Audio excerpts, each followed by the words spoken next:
All right. We're live. Hello.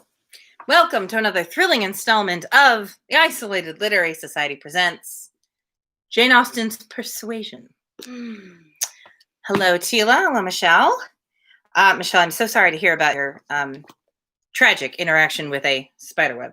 Oh, bye. It sounds very unpleasant, but I'm glad you did not. It did not involve eating a bug. That's something. That's something. Anyway, let's see. Where were we last week? So much has happened. We were at a very emotionally distraught moment. Gosh. That's right. Okay, so we were at that concert, remember? And like Mr. Captain Wentworth showed up and he practically was like, oh, hey, BT dubs, I don't even like Louisa Musgrove that much. Also, definitely still in love with you. Yeah. Like, practically. And then she's like, OMG, I cannot believe this is actually happening. And then Mr. Elliot was like, oh, hey, BT dubs, also, I'm trying to marry you, not your sister. Just heads up. I mean, okay. It was subtle, but I'm pretty freaking sure that's what he was talking about. Yes. He did not outright ask for her affections in the middle of a. He did not. No, but he pay did his addresses. say that he hoped her last name would never change. Which, yeah, since they both have the same last name. Because at first I was like, wait, don't you want it to change because you want to marry her? That usually involves a name change. I forgot about them being cousins. Because gross. Yeah, gross.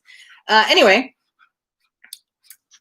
Oh, also, he admitted that he had heard a lot about her before they actually met, which is like, yeah, and he wouldn't say creepy. From who. Yeah, like he wouldn't say who had told him.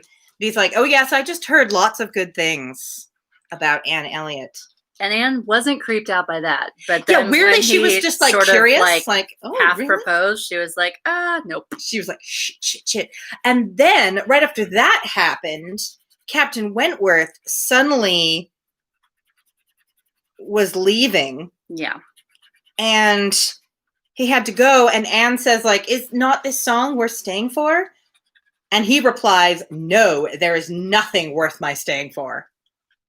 So we don't know what caused Captain Wentworth to suddenly maybe just seeing Anne her thinks that and he Mr. overheard. Elliot. Well, yeah, Anne thinks that he overheard or at least like saw her with Mr. Elliot. And is trying to figure out how to tell him that she's not into. Yeah, because she immediately, as soon as he says there's nothing worth my staying for, she immediately goes, jealous of Mr. Elliot. It was the only intelligible motive. Yes, which is exciting, but also how can she appropriately tell him not to be worried? You're right. She says, for a moment, the gratification was exquisite, but alas, how was such jealousy to be quieted? How was the truth to reach him? Because I'm not allowed to just talk to him. She can't just run after him and be like, oh, hey, by the way, you're wrong. Oh, just by the way, I also am totally still in love with you. And yeah, Mr. Elliot is like, whatever. He's kind of creepy, actually. Yeah. Just heads up. Anyway. But as Tila said, I'm not into my cousin is something you think you have, is not something you think you have to say. And yet. I mean, this is Regency era. So. Yeah. All right. Chapter 21. Let's do it. I'm ready. Are you ready?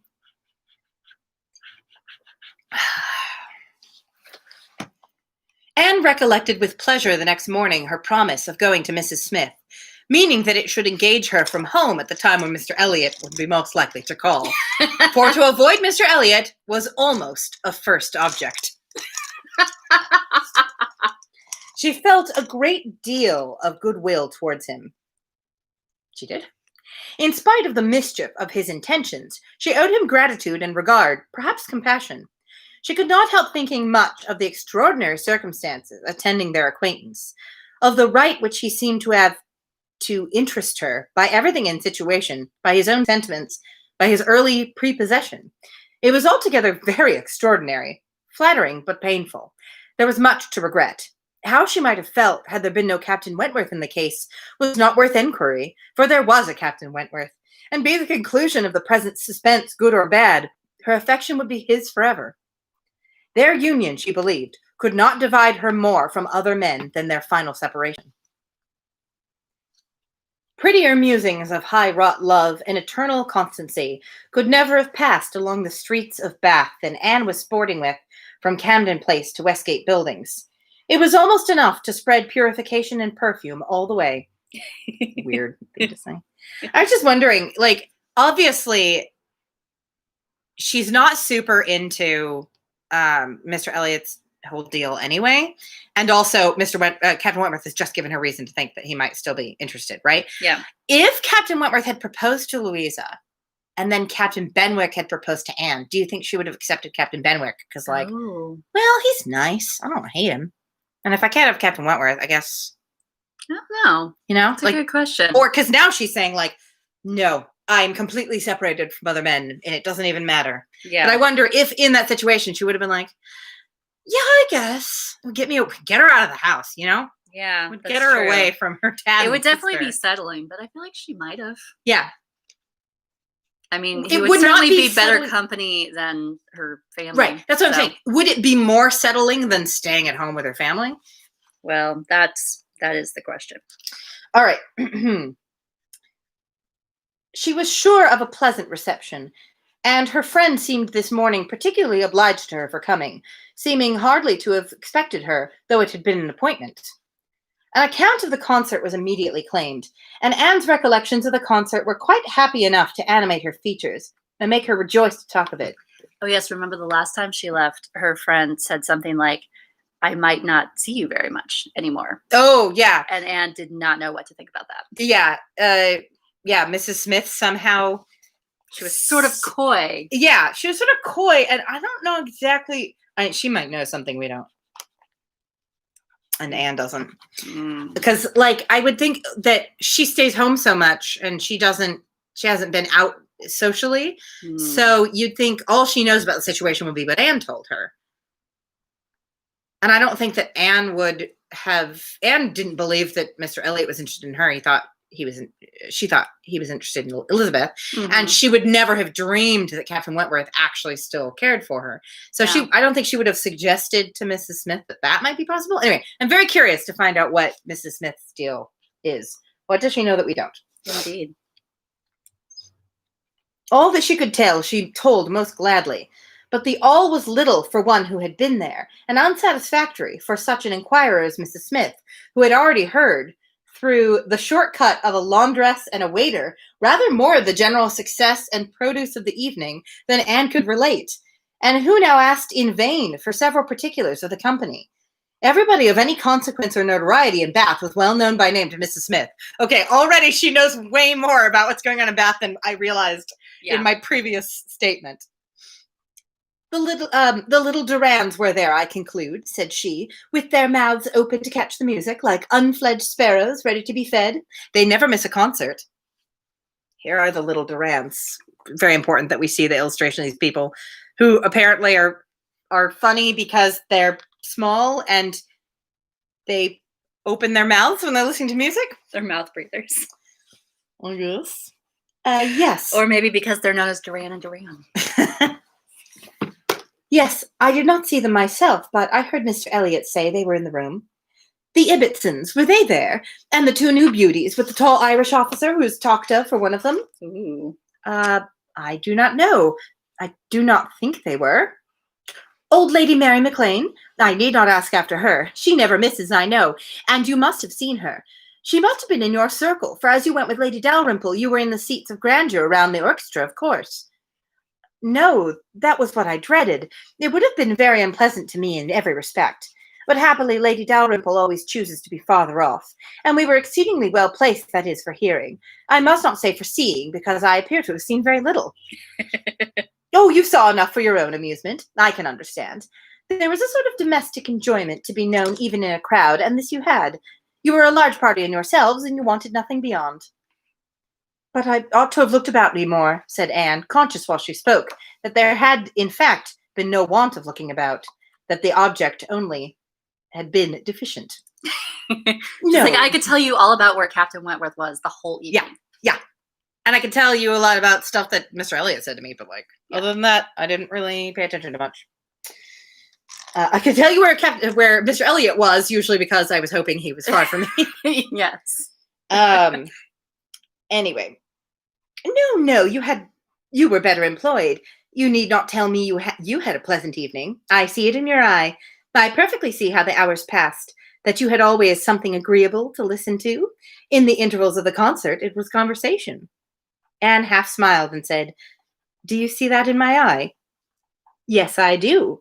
Your countenance perfectly informs me that you were in company last night with the person whom you think the most agreeable in the world, and the person who interests you at this present time more than all the rest of the world put together."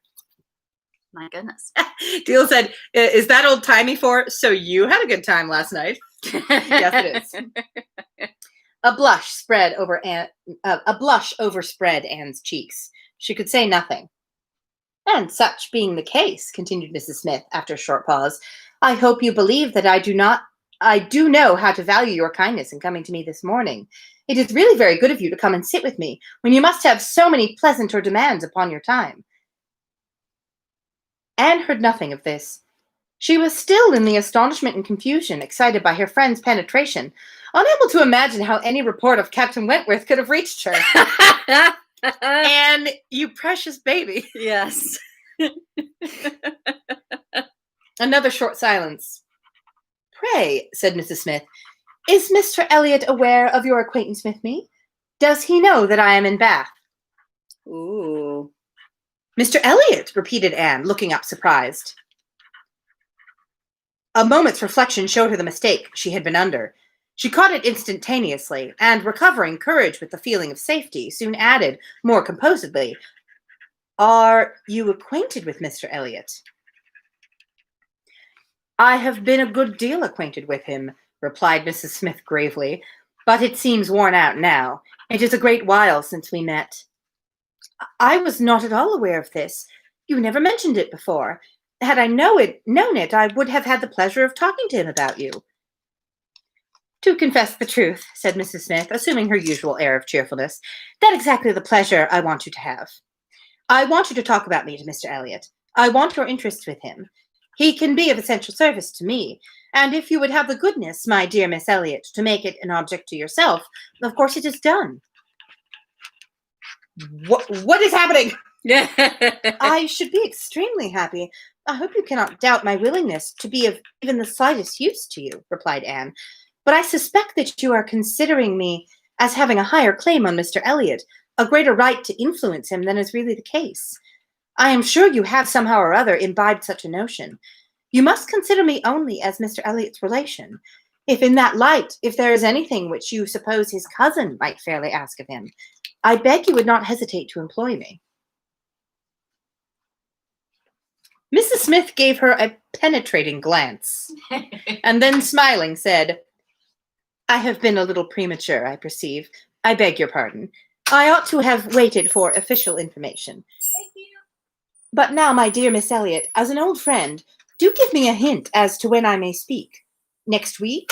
To be sure, by next week I may be allowed to think it all settled, and build my own selfish schemes on Mr. Elliot's good fortune." "No," replied Anne, "nor next week, nor next. I assure you that nothing of the sort you are thinking of will be settled any week. I am not going to marry Mr. Elliot. I should like to know why you imagine I am."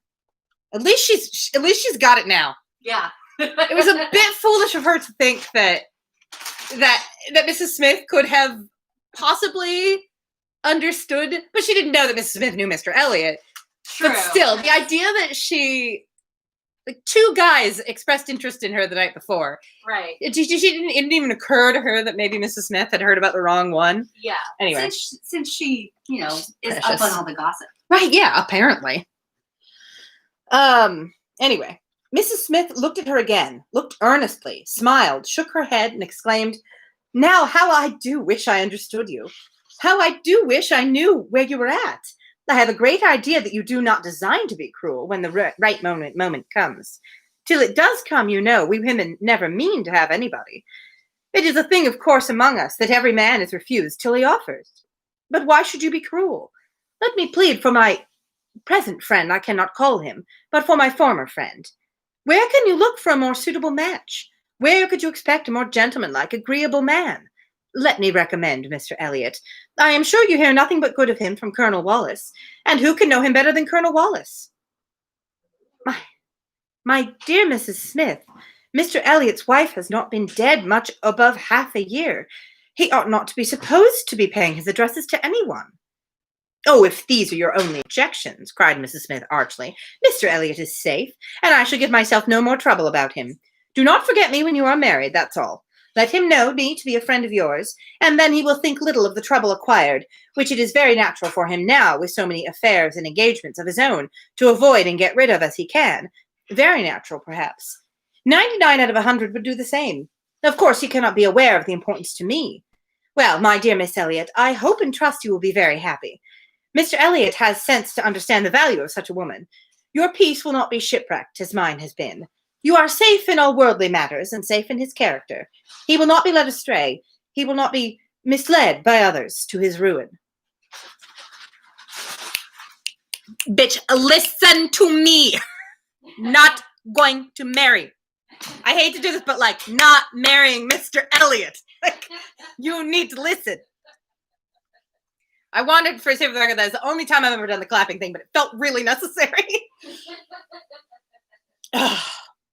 It's really funny is when I first saw the emoji version of that. Oh yeah. Of claps, I totally misinterpreted it because my mom used to be a preschool teacher. As you were patronizing someone, being like, "Okay, let's all pick up our toys," kind of thing. When you're like, "Okay, everybody, come over here. Let's all listen." You can also use the same emoji in a slightly different way to mean applause. Oh, right. But when you put it in between words, that I found out later means when you're like, "Listen to me," that thing. And I'm like, oh, I had no fucking idea that was the thing. I'd never seen someone do that before. Yeah. So, anywho. Okay, Mrs. Smith needs to be understood. Also, Let me be rightly understood. Yeah. Yes, Anne needs to be rightly understood. And also, I need to know what the hell Mrs. Smith's secret past is. No, said Anne. I can readily believe all that of my cousin. He seems to have a calm, decided temper, not at all open to dangerous impressions. I consider him with great respect. I have no reason from anything that has fallen within my observation to do otherwise. But I have not known him long, and he is not a man I think to be known intimately soon. Will not this manner of speaking of him, Mrs. Smith, convince you that he is nothing to me? Surely this must be calm enough. And upon my word, he is nothing to me. Should he ever propose to me, which I have very little reason to imagine he has any thought of doing, because you're an idiot, Anne, I shall not accept him. Did. All right. Excuse me, Pepper. I'm going to sit here. He's like, yes, and you're going to feed me. So why should I move? Oh, Pepper. Food has entered the house, and Pepper is very interested. Yes. Okay. I shall not accept him. I assure you, I shall not. I assure you, Mr. Elliot has not the share which you have been supposing in whatever pleasure the concert of last night might afford. Not Mr. Elliot. It is not Mr. Elliot that... She stopped, regretting with a deep blush that she had implied so much, but less would hardly have been sufficient. Mrs. Smith would hardly have believed so soon in Mr. Elliot's failure, but from the perception of there being a somebody else. As it was, she instantly submitted, and with all the semblance of seeing nothing beyond, and Anne, eager to escape farther notice, was impatient to know how Mrs. Smith should have fancied she was to marry Mrs. Elliot, when she could have received the idea, where she could have received the idea, or from whom she could have heard it. Do tell me how it first came into your head. It first came into my head, replied Mrs. Smith, upon finding how much you were together, and feeling it to be the most probable thing in the world to be wished for by everybody belonging to either of you. And you may depend upon it that all your acquaintance have disposed of you two in the same way. But I never heard it spoken of till 2 days ago. And has it indeed been spoken of? Did you observe the woman who opened the door to you when you called yesterday? No. Was it not Mrs. Speed, as usual, or the maid? I observed no one in particular. Wow. And don't admit that you don't notice the help. Oh.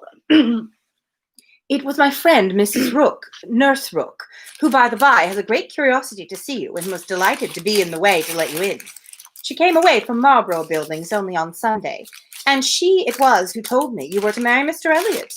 She had it from Mrs. Wallace herself, who did not seem bad authority. She sat an hour with me on Monday evening and gave me the whole history. The whole history, repeated Anne, laughing. She could not make a very long history, I think, of one such little article of unfounded news. Mrs. Smith said nothing. But continued. And you were such a precious baby. Also, like the whole history. I mean, she should be much more worried by that turn of phrase. Yeah. What whole history? I didn't even know that he was interested in me. Right. At all until last night. Although she apparently Pepper. No.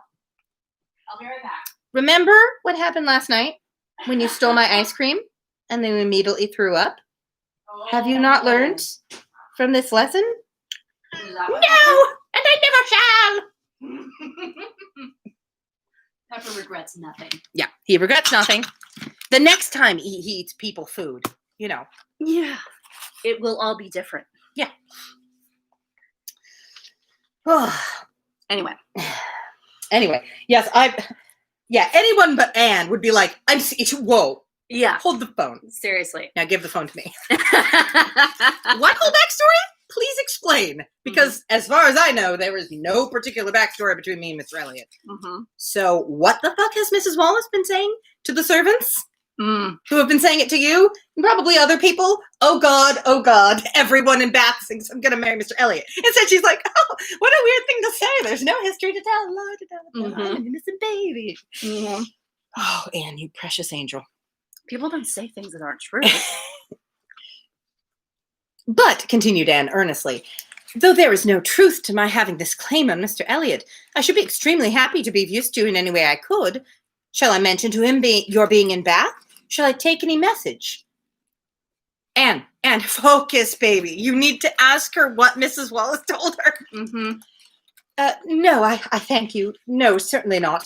In the warmth of the moment and under a mistaken impression, I might perhaps have endeavored to interest you in some circumstances, but not now. No, I thank you. I have nothing to trouble you with. Oh, nothing. Did I say I had something to say to him? Why would you think that? No backpedaling now, Mrs. Smith. Mm-hmm. I think you spoke of having known Mr. Elliot many years. I did? Not before he was married, I suppose? Yes, he was not married when I knew him first. And were you much acquainted? Intimately. What? Indeed. Then do tell me what he was at that time of life. I have a great curiosity to know what Mr. Elliot was as a very young man. Was he all such as he appears now? Oh my God, why would you think that, Anne? I have not seen Mr. Elliot these 3 years, was Mrs. Smith's answer, given so gravely that it was impossible to pursue the subject farther, and Anne felt that she had gained nothing but an increase of curiosity. They were both silent, Mrs. Smith very thoughtful. At last, I beg your pardon, my dear Miss Elliot, she cried in her natural tone of cordiality. I beg your pardon for the short answers I have been giving you, but I have been uncertain what I ought to do. I have been doubting and considering as what I ought to tell you. There were many things to be taken into the account. One hates to be officious, to be giving bad impressions, making mischief. Even the smooth surface of a family union seems worth preserving, though there may be nothing durable underneath. However, I am determined, I think I am right. I think you ought to be made acquainted with Mr. Elliot's real character. Please do. Yes. Finally. Though I fully believe that at present you have not the smallest intention of accepting him, there is no saying what may happen. You might sometime or other be differently affected towards him. Hear the truth, therefore, now, while you are unprejudiced. Mr. Elliot is a man without heart or conscience, a designing, wary, cold-blooded being who thinks only of himself, who, for his own interest or ease, would be guilty of any cruelty or any treachery that could be perpetuated without risk of his general character. There's more, but I just need a breath. Wow, she turned around quick. Yeah. Before she was also, going you lucky devil. Why did you think that it might be wrong to share that information, Mrs. Smith? I think before, when she assumed that they were already engaged, or at least that Anne was in love with him, she was like, who am I?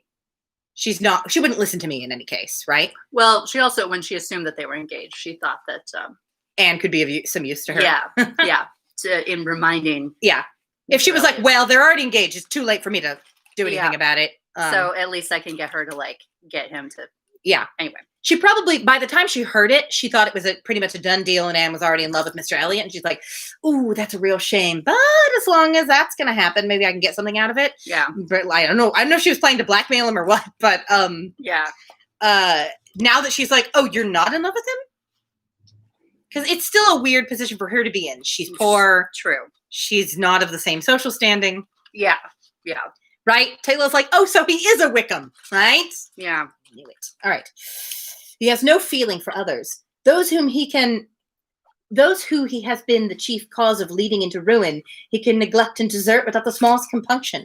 He is totally beyond the reach of any sentiment of justice or compassion. Oh, he is black at heart, hollow and black. Totally a Wickham. Anne's astonished air and exclamation of wonder made her pause. And in a calmer manner, she added, my expressions startle you. You must allow for an injured, angry woman. But I will try to command myself. I will not abuse him. I will only tell you what I have found him. Facts shall speak. He was the intimate friend of my dear husband, who trusted and loved him and thought him as good as himself. The intimacy had formed before our marriage. I found them most intimate friends, and I too became excessively pleased with Mr. Elliot and entertained the highest opinion of him. At 19, you know, one does not think very seriously. But Mr. Elliot appeared to me quite as good as others, and much more agreeable than most others, and we were almost always together. We were principally in town, living in very good style. He was then the inferior in circumstances. He was then the poor one. He had chambers in the Temple, and it was as much as he could do to support the appearance of a gentleman. He had always a home with us whenever he chose it. He was always welcome. He was a brother. My poor Charles, who had the finest, most generous spirit in the world, would have divided his last farthing with him, and I know that his purse was open to him. I know that he often assisted him. This must have been about the very period of Mr. Elliot's life, said Anne, which has always excited my particular curiosity. It must have been about the same time that he became known to my father and sister. I never knew him myself, I only heard of him, but there was something in his conduct then with regard to my father and sister, and afterwards in the circumstances of his marriage, which I never could quite reconcile with present times. It seemed to announce a different sort of man. Exactly. I know it all, cried Mrs. Smith. He had been introduced to Sir Walter and your sister before I was acquainted with him, but I heard him speak of them forever. I knew he was invited and encouraged, and I know he did not choose to go. I can satisfy you perhaps on points which you would little expect. And as to his marriage, I knew all about it at the time. I was privy to all the fors and againsts. I was the friend to whom he confided his hopes and plans, and though I did not know his wife previously, her inferior situation in society indeed rendered that impossible, yet I knew her all her life afterwards, or at least till within the last 2 years of her life, and can answer any question you wish to put. Nay, said Anne, I have no particular inquiry to make about her. I have always understood they were not a happy couple.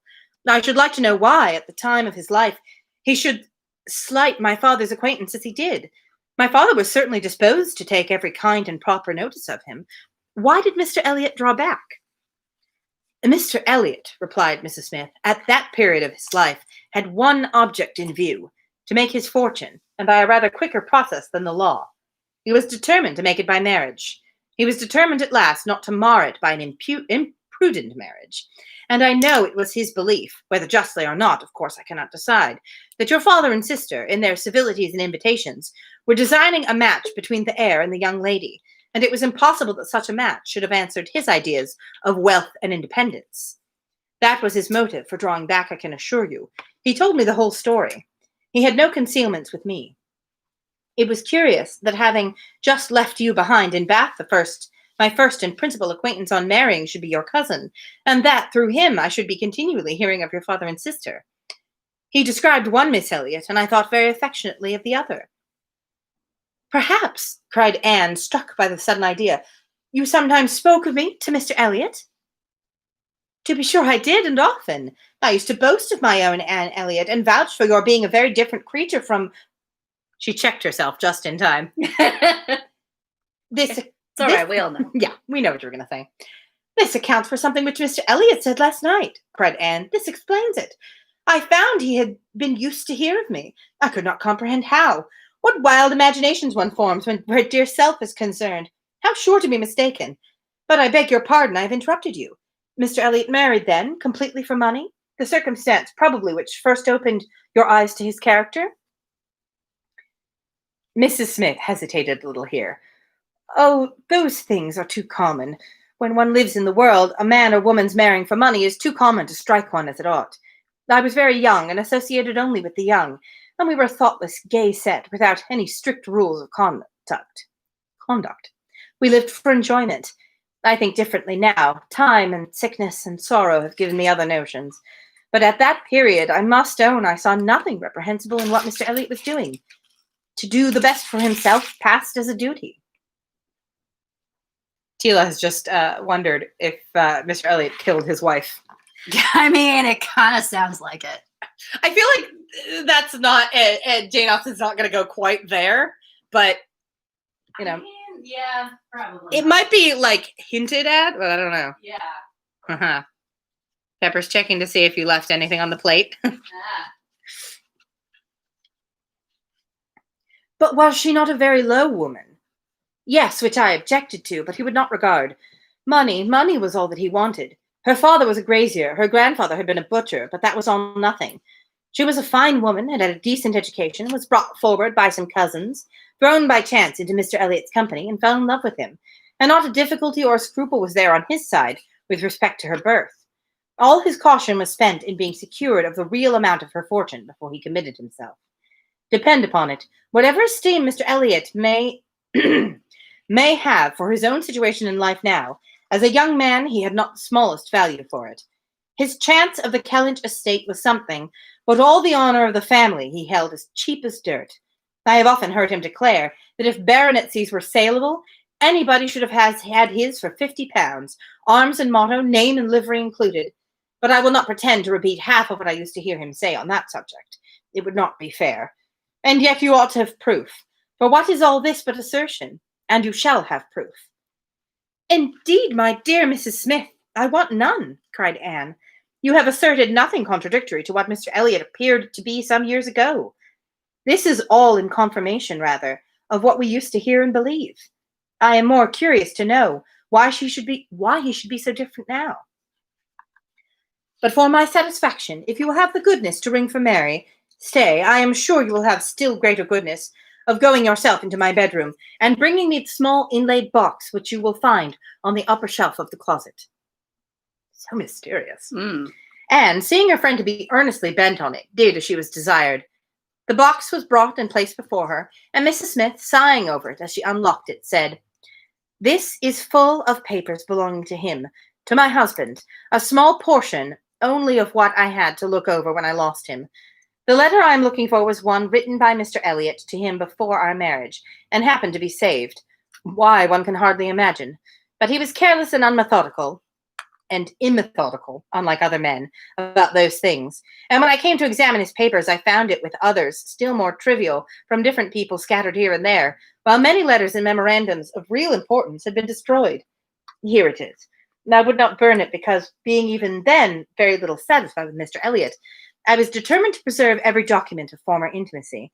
I have now another motive for being glad that I can produce it." This was the letter, directed to Charles Smith, Esquire, Tunbridge Wells, and dated from London as far back as July 1803. "Dear Smith, I have received yours. Your kindness almost overpowers me. I wish nature had made such hearts as yours more common, but I have lived 23 years in the world, and have seen none like it. At present, believe me, I have no need of your services, being in cash again. Give me joy. I have got rid of Sir Walter and Miss. They are gone back to Kellynch, and almost made me swear to visit them this summer, but my first visit to Kellynch will be with a surveyor, to tell me how to bring it with best advantage to the hammer. The baronet, nevertheless, is not unlikely to marry again. He is quite fool enough. If he does, however, they will leave me in peace, which may be a decent equivalent for the reversion. He is worse than last year. I wish I had any name but Elliot. I'm sick of it.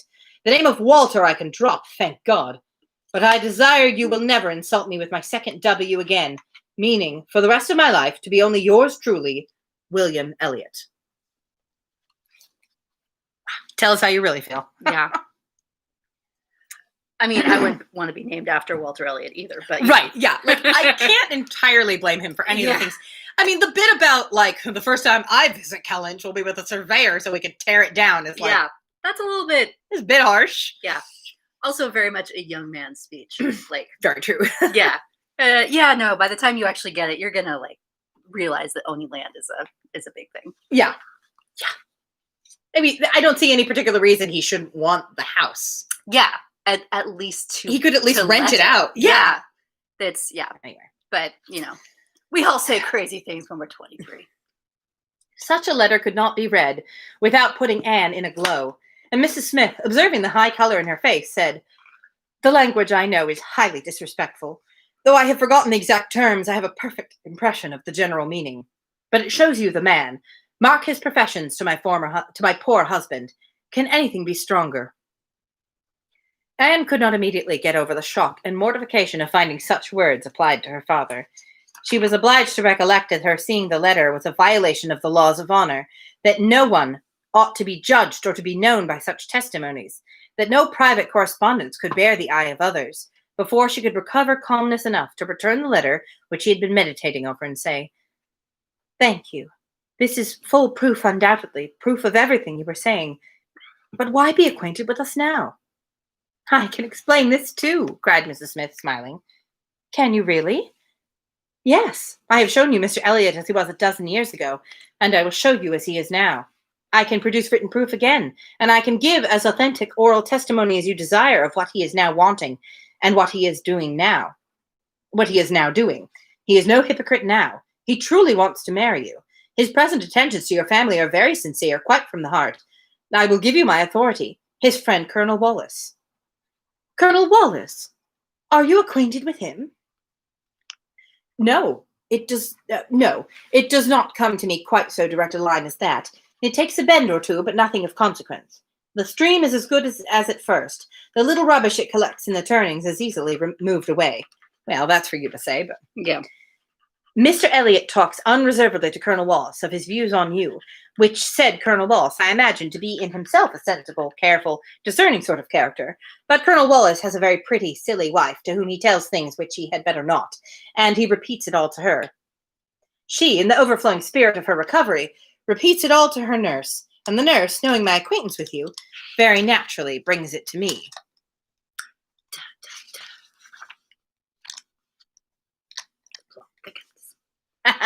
Delia's like, "No, Anne, throw it in his face. Mary Wentworth, and then throw the letter in Elliot's face." Seriously. I mean, it goes to show how good Anne is, that she goes, "Wow, this is pretty horrible. Although I do have to take into consideration that often a private letter meant for one person's eyes will not be clearly understood by another's." That is true. I don't think it excuses Mr. Elliot's behavior. Yeah. But that just shows how good and disinterested she is. I mean, it is possible for people to change, but well, also, what's more to the point is that sometimes what you say to one friend, you would not say to someone else. You know? Yeah, it's very true.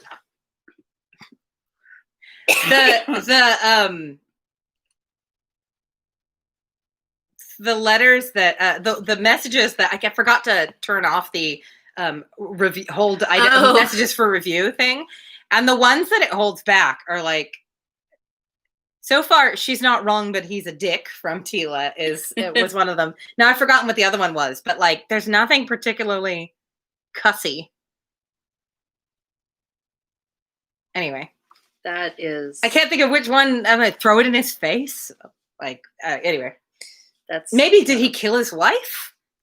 Can't imagine that the word kill. I don't know. Anyway, I just have been kind of tapping on show whenever I see it. Anyway, it's weird. Yeah. Good to know that YouTube is very...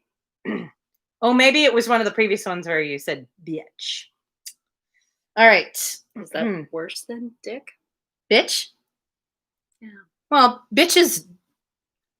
Yeah, I would say so. I mean, dick can be a person's name still. Oh, that's true. Yeah, forgot about that. Also, if you call someone a dick, is that... I think of that as slightly more mild than calling someone a bitch, actually. I suppose. Yeah. Anyway. Depends. Anyway. On Monday evening, my good friend Mrs. Rook let me thus much into the secrets of Marlborough Buildings. When I talked of the whole history, therefore, you see, I was not romancing so much as you supposed. My dear Mrs. Smith, your authority is deficient. This will not do. Mr. Elliot's having any views on me will not in the least account for the efforts he made toward a reconciliation with my father. That was all prior to my coming to Bath. I found them on the most friendly terms when I arrived. I know you did. I know it all perfectly, but indeed, Mrs. Smith, we must not expect to get real information in such a line. Facts or opinions which are to pass through the hands of so many, to be misconceived by folly in one and ignorance in another, can hardly have much truth left. She does make a good point. You can't claim that the wife is silly and also claim that the information is pure once it has passed through said silly wife. Right, yeah. Oh, yeah. No, Tila, you are fine. I turned it on kind of to test it out, and I just forgot to turn it off. I do not expect anything. I've only had twice in my entire YouTube career had someone come into a live stream and say something inappropriate. So it is few and far between. And so far it hasn't happened on these readings at all. So anywho. Anne is being a good person. Only give me a hearing. You will soon be able to judge the general credit due by listening to some particulars which you can yourself immediately contradict or confirm. Nobody supposes that you were his first inducement. He had seen you indeed before he came to Bath and admired you, but without knowing it to be you. So says my historian, at least. Is this true? Did he see you last summer or autumn, somewhere down in the West, to use her own words, without knowing it to be you?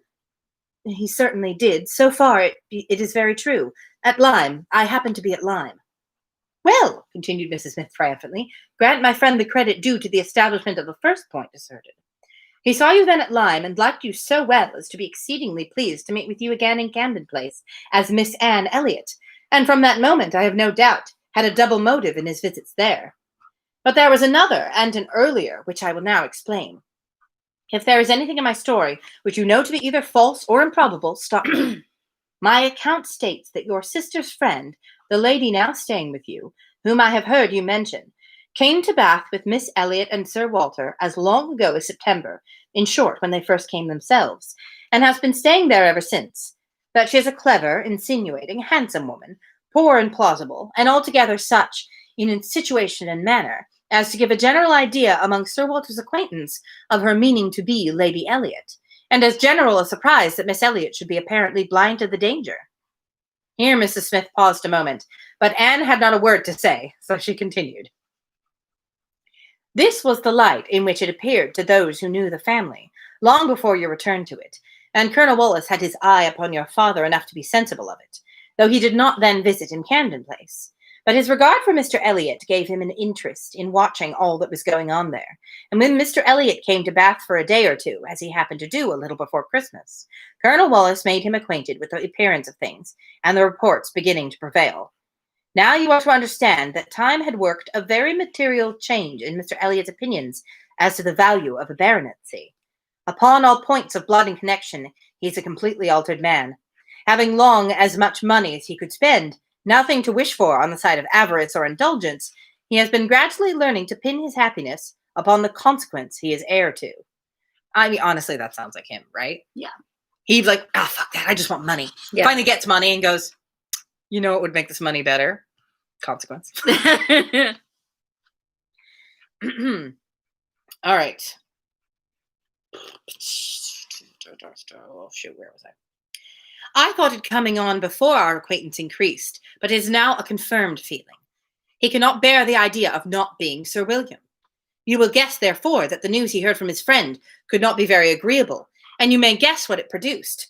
The resolution of coming back to Bath as soon as possible, and of fixing himself here for a time, with the view of renewing his former acquaintance and recovering such a footing in the family as might give him the means of ascertaining the degree of his danger, and of circumventing the lady if he found it material. This was agreed upon between the two friends as the only thing to be done, and Colonel Wallis was to assist in every way he could. He was to be introduced, and Mrs. Wallis was to be introduced, and everybody was to be introduced. Thank you.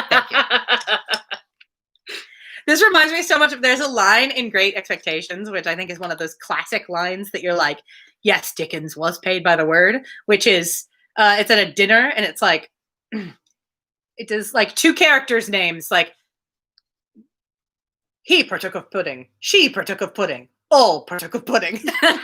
Thank you for clarifying.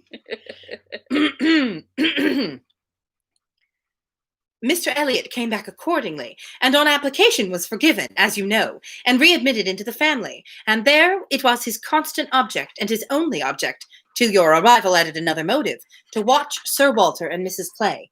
He omitted no opportunity of being with them, threw himself in their way, called at all hours, but I need not be particular on this subject. You can imagine what an artful man would do, and with this guide, perhaps, may recollect what you have seen him do.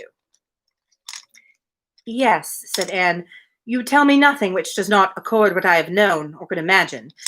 There is always something offensive in the details of cunning. The maneuvers of selfishness and duplicity must ever be revolting, but I have heard nothing which really surprises me. I know those who would be shocked by such a representation of Mr. Elliot, who would have difficulty in believing it, but I have never been satisfied. I have always wanted some other motive for his conduct than appeared. I should like to know his present opinion as to the probability of the event he has been in dread of, whether he considers the danger to be lessening or not. Lessening, I understand, replied Mrs. Smith. He thinks Mrs. Clay afraid of him, aware that he sees through her, and not daring to proceed as she might do in his absence. But since he must be absent some time or other, I do not perceive how he can ever be secure while she holds her present influence. Mrs. Wallace has an amusing idea, as nurse tells me, that it is to be put into the marriage articles when you and Mr. Elliot marry that your father is not to marry Mrs. Clay. A scheme worthy of Mrs. Wallace's understanding by all accounts, but my sensible Nurse Rooke sees the absurdity of it. Why, to be sure, ma'am, said she, it would not prevent his marrying anybody else. And indeed, to own the truth, I do not think nurse in her heart is a very strenuous opposer of Sir Walter's making a second match. She must be allowed to be a favourer of matrimony, you know, and since self will intrude, who can say that she may not have some flying visions of attending the next Lady Elliot, through Mrs. Wallace's recommendation? Seems a little far-fetched, but okay. Yeah, okay. Also, unnecessary. That's a lot to pin. I just, who cares about Nurse Rooke's impressions? I don't know. Yeah. I mean, if she wants to pin her hopes on a baby that hasn't been born to a marriage that hasn't happened, sure. Yeah.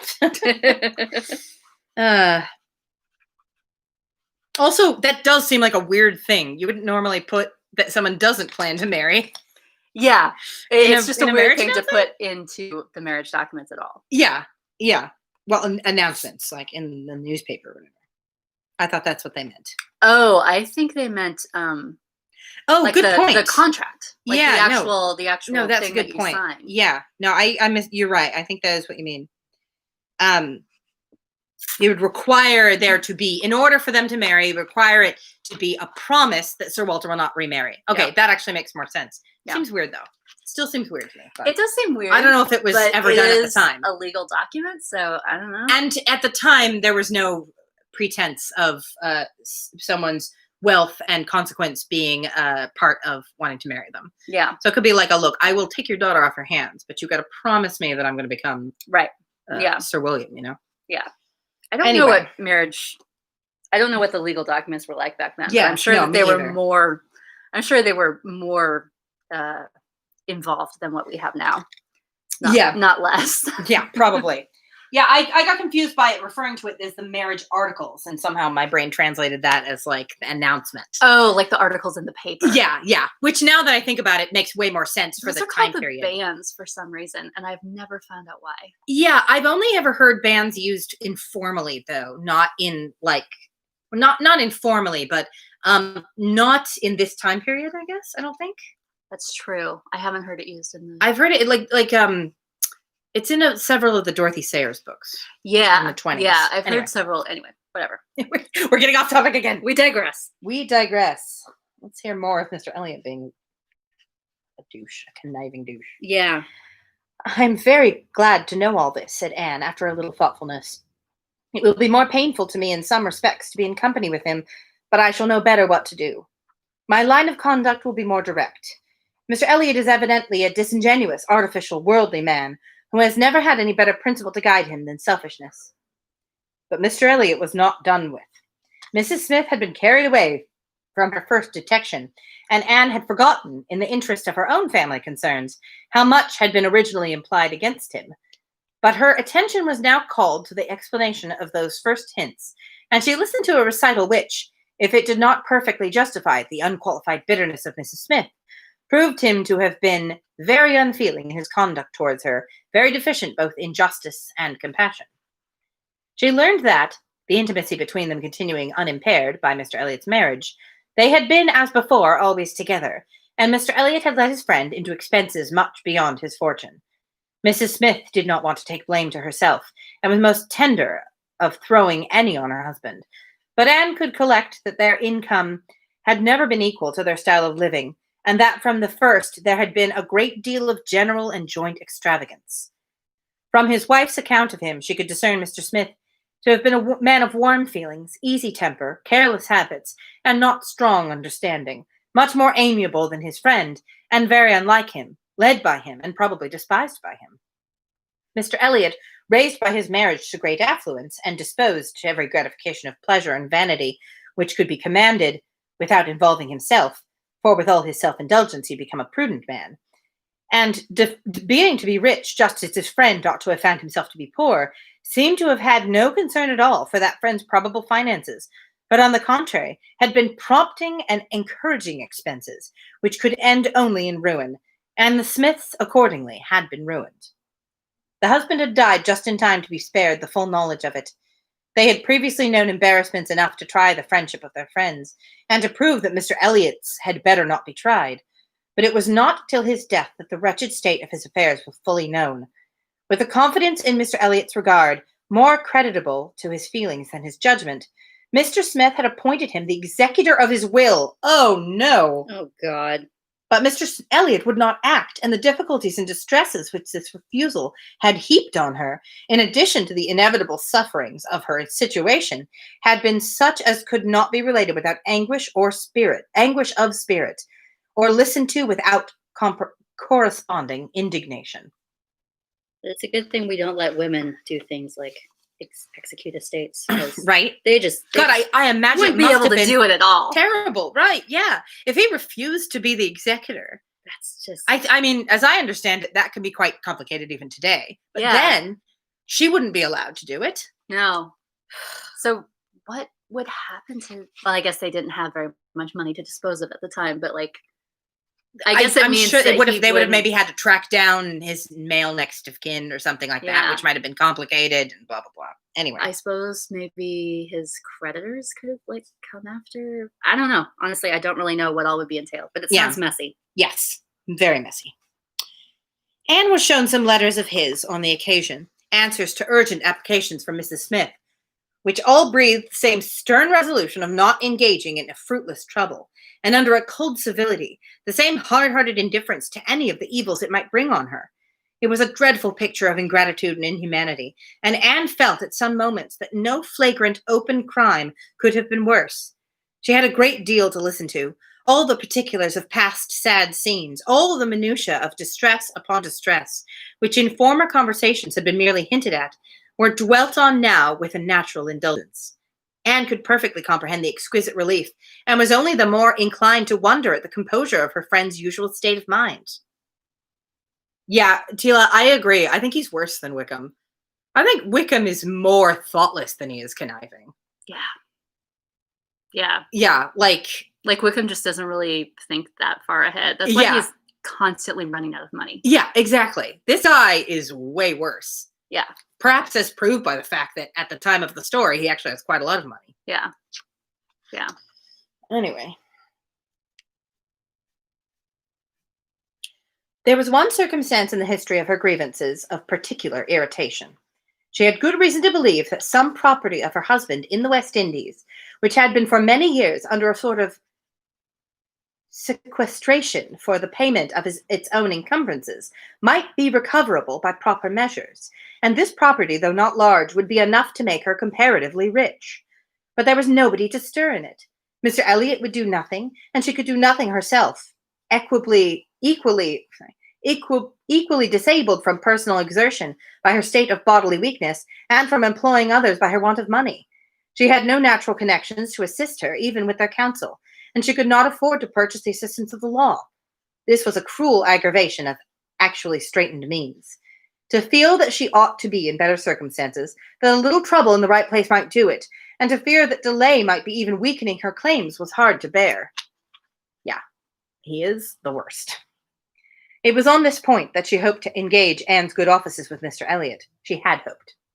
She had previously, in the anticipation of their marriage, been very apprehensive of losing her friend by it, but on being assured that he could have made no attempt of that nature, since he did not even know her to be in Bath, it immediately occurred that something might be done in her favor by the influence of the woman he loved, and she had been hastily preparing to interest Anne's feelings as far as the observances due to Mr. Elliot's character would allow, when Anne's reputation of the supposed engagement changed the face of everything, and while it took from her the new-formed hope of succeeding in the object of her first anxiety, left her at least the comfort of telling the whole story her own way.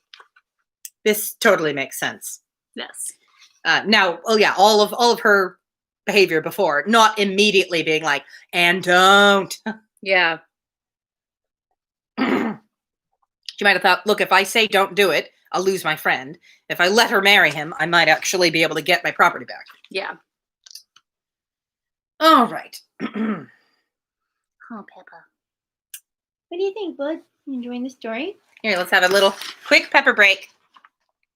Hi, Pepper. I was debating whether he's worse than Willoughby.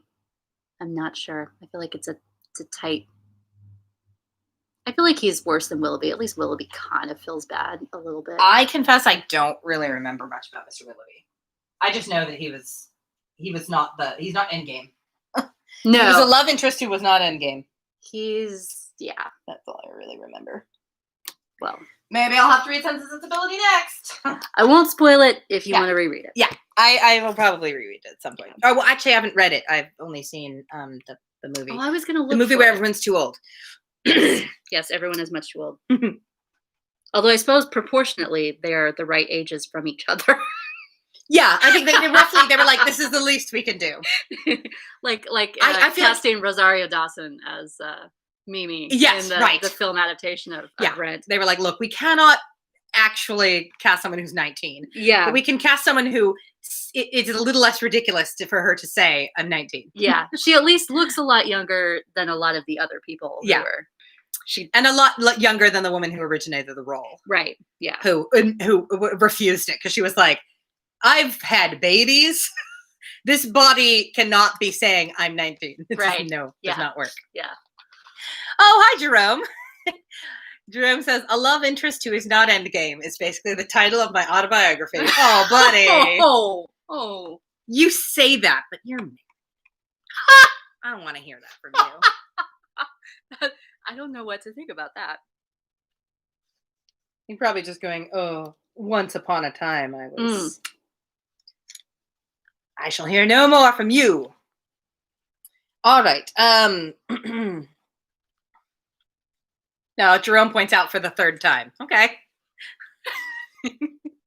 Tila argues that Jerome and his wife are pretty endgame. I certainly hope so. Although I have not gotten to meet her.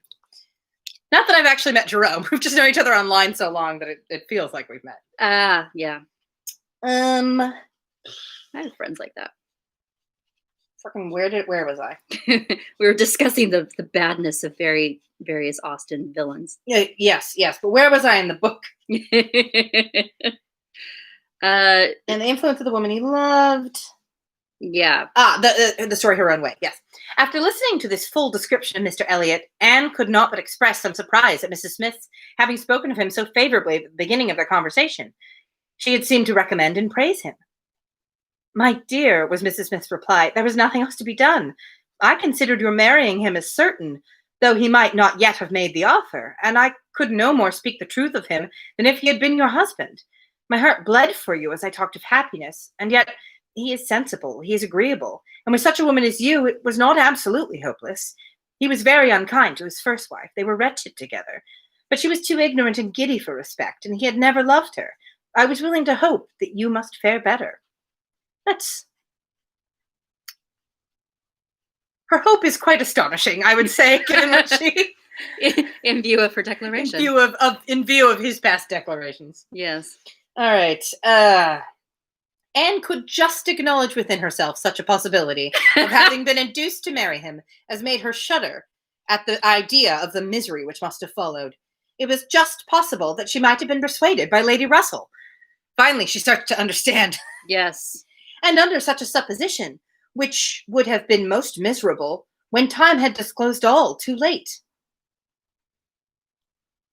It was very desirable that Lady Russell should be no longer deceived, and one of the concluding arrangements of this important conference, which carried them through the greater part of the morning, was that Anne had full liberty to communicate to her friend everything relative to Mrs. Smith, in which his conduct was involved. Whew. Sorry, Aaron, you have arrived just at the end of the chapter and at the end of the stream. That was a long chapter. Also, just so much happened. There was a lot of talking. So yeah, that is going to be our one chapter for today. Also, I'm so warm. I need to turn off the fan. Yeah, we can turn the fan back on as soon as thank this is over. Anyway, wow, y'all. That was a lot. It was. Aaron, do you want to know what happened, or are you going to go back and re-listen?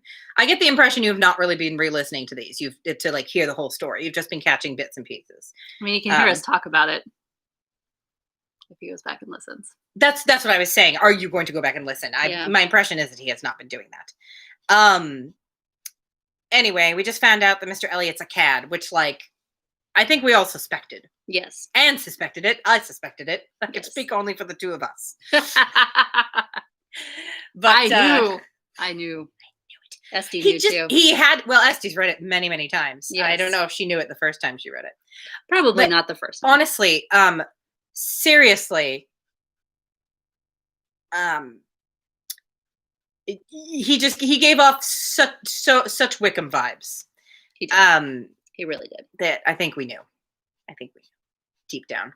I was willing to acknowledge the possibility that it might not be as I imagined. Because I have been wrong about characters before in books. I've thought that someone was going to be one way and then they did something else, you know? You never know.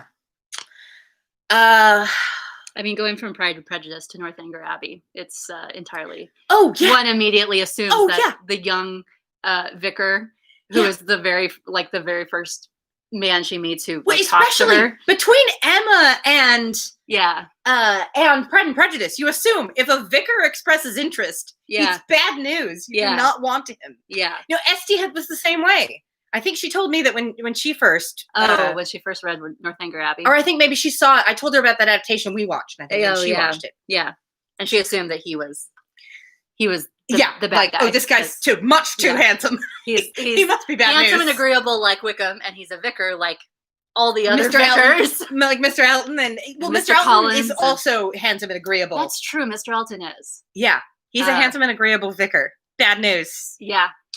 We do not want him. Anyway. Yes. Imagine marrying a clergyman. He'll be reading to her from Fordyce's sermons every night before they go to bed. Hilarious. Anyway, that's sorry, that's just a spoiler for Northanger Abbey, I guess, if anybody watches it. At least that Mr. What's his name? Forgotten his name now. Mr. Tilney. Mr. Tilney is not a cad. We'll put it that way. That's as much spoiler as you get. Mr. Tilney is not a complete cad. Which is nice because the actor who plays him in that the Felicity Jones adaptation is very nice to look upon. He is. So it was nice to find out he wasn't a Wickham.